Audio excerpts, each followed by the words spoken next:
friends, how's everyone doing? I hope everyone is staying safe and healthy. Today I have a read aloud for you called Rosie, Revere, Engineer. And in computer science and technology, we talk a lot about engineers and engineering because that's where a lot of our ideas and things get created. So here's a little story about how Rosie got her start. I hope you enjoy it. Rosie Revere, Engineer by Andrea Betty, illustrated by David Roberts. Rosie Revere, Engineer by Andrea Betty, illustrated by David Roberts. This is the story of Rosie Revere, who dreamed of becoming a great engineer. In Lila Greer's classroom at Blue River Creek, young Rosie sat shyly, not daring to speak. But when no one saw her, she peeked in the trash for treasures to add to her engineer stash. And late at night, Rosie rolled up her sleeves and built in her hideaway under the eaves. Alone in her attic, the moon high above, dear Rosie made gadgets and gizmos she loved. And when she grew sleepy, she hid her machines far under the bed where they'd never be seen.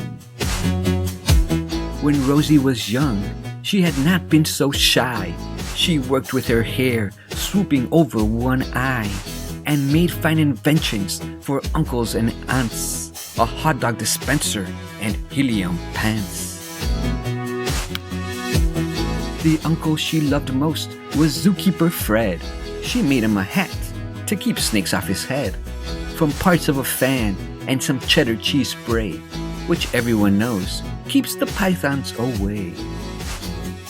And when it was finished, young Rosie was proud. But Fred slapped his knee and he chuckled out loud. He laughed till he wheezed and his eyes filled with tears, all to the horror of Rosie Revere, who stood there embarrassed, perplexed and dismayed. She looked at the cheese hat and then looked away. "I love it," Fred tweeted. "Oh, truly I do." But Rosie Revere knew that could not be true. She stuck the cheese hat on the back of her shelf and after that day kept her dreams to herself. And that's how it went until one autumn day, her oldest relation showed up for her stay. Her great-great-aunt Rose was a true dynamo who'd worked building airplanes a long time ago. She told Rosie tales of the things she had done and goals she had checked off her list one by one. She gave a sad smile as she looked to the sky. "The only thrill left on my list is to fly. But time never lingers as long as it seems. I'll chalk that one up to an old lady's dreams."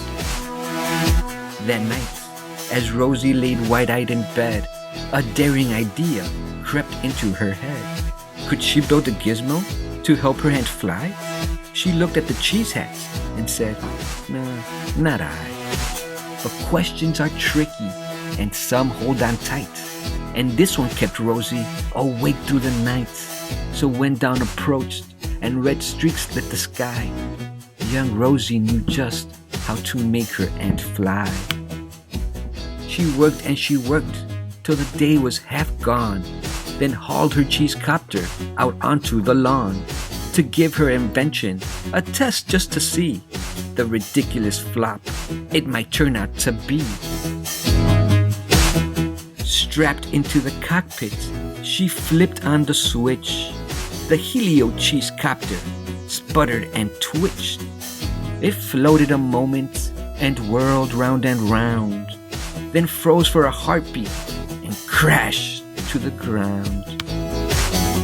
Then Rosie heard laughter and turned round to see the old woman laughing and slapping her knee.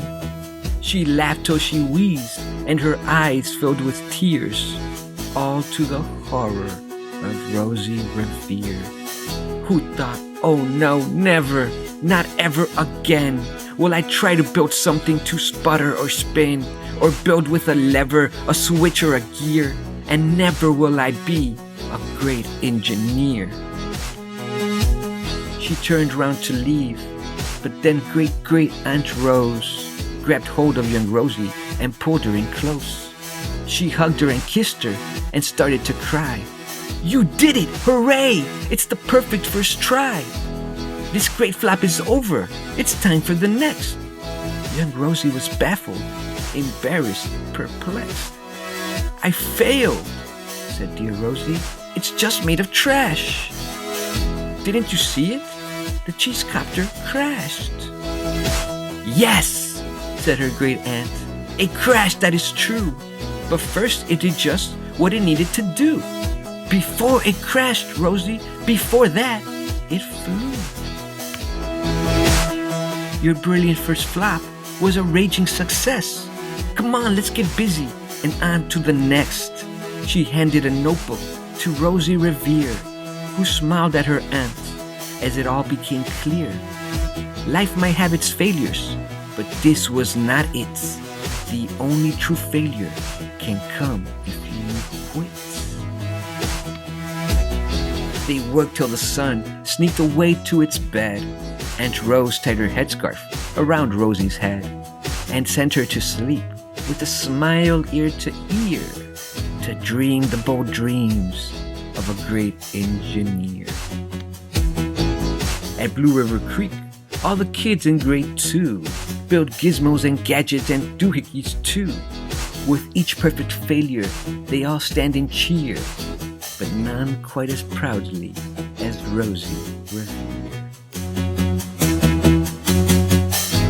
The end. Well, boys and girls, I hope you have enjoyed this story.